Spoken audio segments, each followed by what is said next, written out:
with a lot on my mind, and I'm looking for me a woman, but she's mighty hard to find. Lord, ask my country cousin, check the hottest spots in town.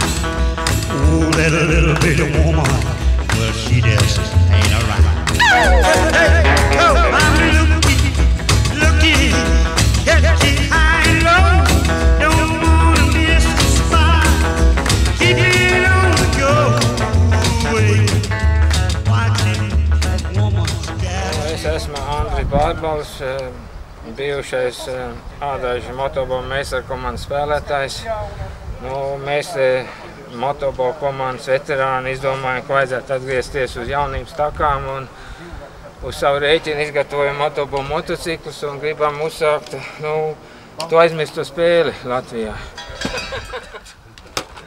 Visi sporta meistari motobolā, visi profesionāli sportisti savā laikā bijuši, un tagad mēs gribam atgriezties uz jaunības takām nedaudz, atsvaidzināt to. Pēc 20 gadiem. Jā, to nodarbu. Man ir piemēram 3-5 pagājuši. 3-5, ka es neesmu sēdējis motobola motociklu. 3-5 gadi. Tā, es esmu Vilnis Zinis, sāks motobola dibinātais, ka mēs sākam kolhozā spēlēt no 65. gada. Kaut ko līdz 74. laikam nospēlējām. Es Valēriju Mardarenko, sāku spēlēt ādāžu komandajā no 71. gada. Matīs ar sēsnieku savā laikā, Tūkstneša Lauva, Jānis Vinters arī pie maniem ņēma privātstundas un mācījās motokrosu.